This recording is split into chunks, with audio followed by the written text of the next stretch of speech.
kawo wannan maganar dama za mu je wannan bangaren. Malamai kun ce addini yana taka muhimmiyar rawa a harkar siyasa, musamman aka duba yanayi na Najeriya. To amma sai ana ganin wani abu kamar idan har lokacin siyasar ya wuce ko da al'amura suna taɓarɓarewa, ba a ganin malamai suna fitowa suna nuna wannan ƙwazon wurin jawo hankalin mahukunta. Kamar me ke haifar da haka? Shi kasan koyarwa ta addini kala biyu ce.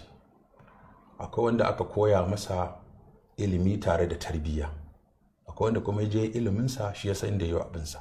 Shi musulunci bai yadda ka dinga atakin ɗin shugabanni a fili ba. Duk wannan abin da muka dinga duk kurakurai ne. Kamata yi shugaba yadda na faɗa ɗin nan ya zama muna da wata ƙofa da wani gate da wani wato window tsakaninmu da shugaban a jiha ne, in a local government a ƙasa ne, wanda da abu ya damu malamai za su zo suna da wakilai su meet su ɗauki wannan sako maza su je su kai. Toshe wannan kafar tsakanin shugabanni cewa ba za a neme ka ba sai an kusa zaɓe. Ai ka gansu a gidajen malamai suna neman goyon baya, so da malami zai amfani da mumbari, zai amfani da wajen wa'azi, zai yana da mabiya, yana da masoya, yana da masu bibiyarsa, zai ci a zaɓuwa ne. Kuma da an zaɓa shi ma malam ba za a ƙara neman sa ba, sai wani zaɓen ya kusa. Saboda haka wannan ne yasa in malamai suka ga abubuwa suna ci musu tuwo a ƙwarya, ba su samu ƙofar da su gashi sai kaga sun hau mumbari suna taɓari. Yanzu ka kwanan nan an yi ta wannan ɓarin, in ka duba ka ga malamai sun yi taɓari suna maganganu, amma mu ba mu yadda da wannan tsarin ba. Tsarin da muka yadda da shi a mutunta malamai a yi musu majalisa ta shura, majalisar shura ta ƙasa ko majalisar fatawa na ƙasa, a samu shugaba guda ɗaya, duk manyan malaman nan suna ƙarƙashi, ya zama suna da ganin shugaban ƙasa idan abu ya taso, ba sai sun hau mumbari ko sun shiga gidajen rediyo sun magana ba. Ranka ya daɗe a matsayinka na shugaban ƙasa, shugaba ne, mu shugabanni ne na al'umma, suna da damuwa iri kaza iri kaza. Da ko bayro ya rubuta wannan damuwar taku, kai ina ministawa ne, bangare kaza a je a yi kaza, an ɗau mataki. In kun dawo za ku gan karo na biyu, ranka ya daɗe a wancan zuwan da muka yi mun ba da shawara, mun kawo ƙaran abin da yake damun al'umma, wani mataki aka yi ko nawa aka cimma a ciki kafin mu ba da sabuwar shawara. In aka buɗe wannan ƙofar ba buƙatar zage-zage, ba buƙatar surutu, ba buƙatar ɓatanci, amma in ba ƙofa to ko kana cewa mutane ai a musulunci kamata ya ka ja shugaba gefe kai masa nasiha a ɓoye, in ba a samu wancan ƙofar ba to waccan abin ba za ka iya gyara shi. To kamar yanzu duk da dai ka yi bayani a kan shi, tunda ka ce an yi kuskure a da yadda ake hawa mumbari a yi ta zage-zage ko ɓace-ɓace. Kuma bai gyara komai ba. Kuma ga shi ɗin babu wannan majalisa da kake magana cewa ya kamata a kafa. Ta yaya za a kawo gyara, ta ina malamai za su iya shigo? Misali aini na samu shugaban ƙasa na gaya masa kuma ya rubuta. Na gaya masa mahimmancin wani majalisa kuma ya fahimta kuma ya rubuta. Misali, ni da shi ba wai babu tafinta. Na ce wa excellency ya kamata a samar da majalisa ta malamai ta ƙasa wacce za ta haɗa dukkan ɓangarorin malamai da ƙungiyoyinsu. Ka dinga zama da su duk wata 2 ko wata 3. Suna kawo maka matsalolin al'umma. In aka samu wannan ba za a dinga jin wasu maganganu a gefe ba. Shi wannan shugaban ƙasa kenan. Wannan shugaban ƙasa. To kaga ba aiwatar ba. Yau wato ba aiwatar, dan da aiwatar zan ji. Ko akalla bana ciki dai zan samu labari cewa an kafa wata majalisa ta ƙasa ta malamai wanda shugaban ƙasa yake zama da su domin sauraron koke-koken al'umma da malamai suke kawo musu. Dan ba wanda yake kusa da al'umma irin malami. Yanzu nan kafin na fito an yi min fatawa ta fi 30. Sannan yanzu in na buɗe maka WhatsApp ina za ka ga mutum sama da 40,000 waɗanda suke aiko da tambayoyi daban-daban. Mun san ciwonsu. In an yi mutuwa ce ake mu zo mu yi sallah. In an haihu kai ake bugo waya ka bada suna. In an mutu su kai ake cewa ka zo ka sallar jana'iza. Wanda yake wa al'umma wani abun guda uku ba za ka ce bai san halin da ake ciki ba. Su ko 'yan siyasa in dai shugaban ƙasa ko gwamna ko mataimakinsa zai dogara da takarda wacce za a dinga kawo masa rahoto ba zai iya komai ba. Saboda wannan takarda da za a kawo maka rahoto abin da ke faruwa sai an gyara ta daidai yadda kake bukata.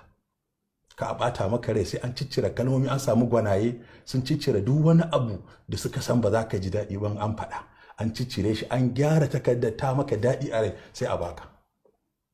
watakila ko ba shi ne, domin duk inda ka kai ga shugabanci, in ka zama gwamna ko shugaban ƙasa ko ka zama ciyaman ko wani babba, to abin da ke kanka shine kai fa makaho ne yanzu, sannan kuma kai kurma ne, ba za ka ji mutum miliyan 200 ba kukansu, ba za ka ga halin da mutum miliyan 200 suke ciki ba, kuma mutum miliyan 200 ba su zo gurinka ba, kuma kai ne duk miliyan 200 na nauyinsu akan kai kai Allah zai tambaya.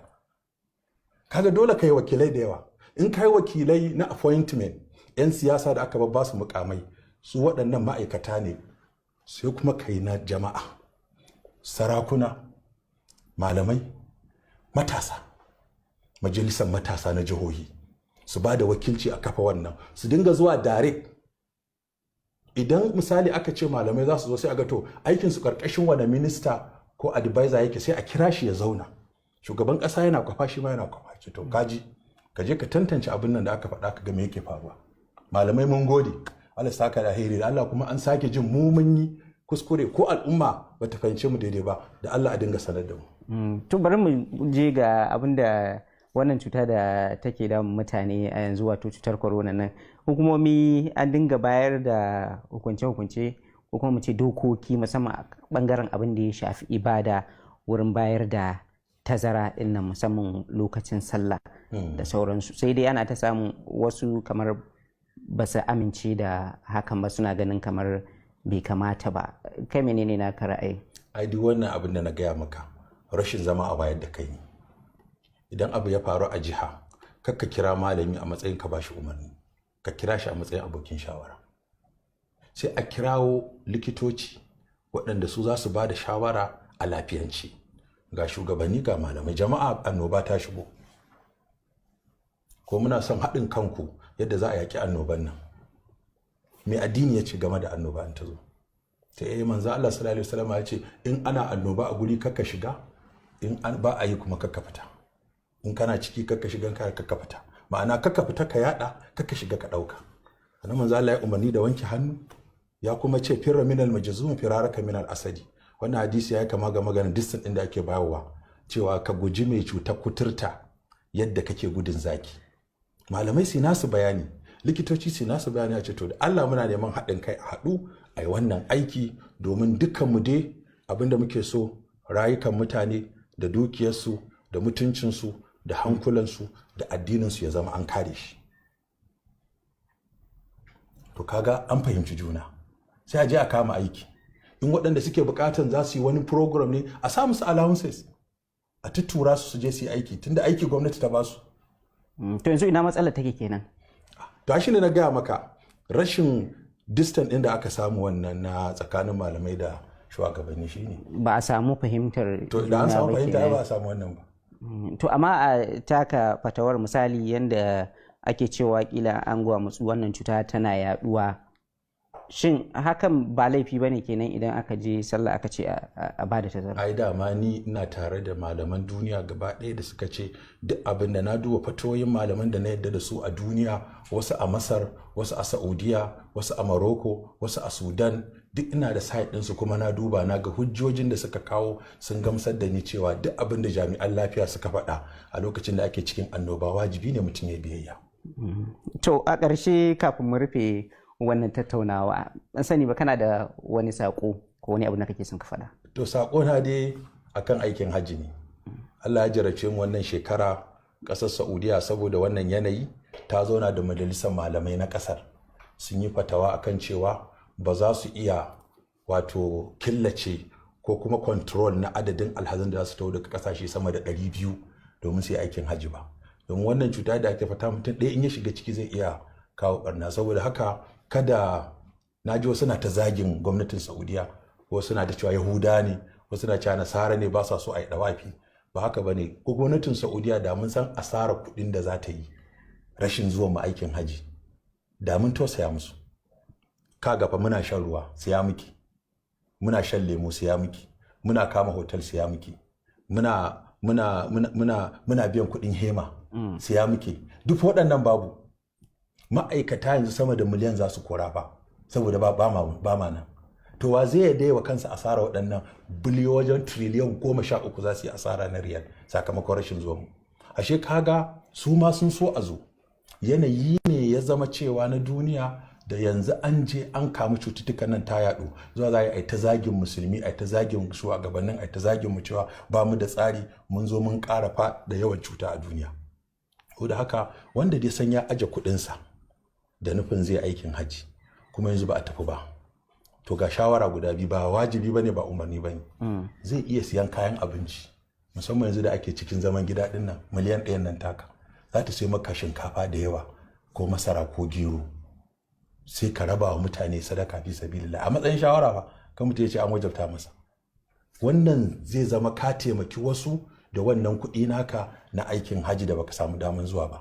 Sannan kuma niyyarka ta zaka je tana nan a wajen Allah cewa zai baka ladan niyya da kai kyakkyawa, wata musifa ta tare ka. Ko kuma ka aje kuɗin, shawara ta biyu, zuwa wata shekara in Allah ya kawo sauki sai ka je ka gabatar.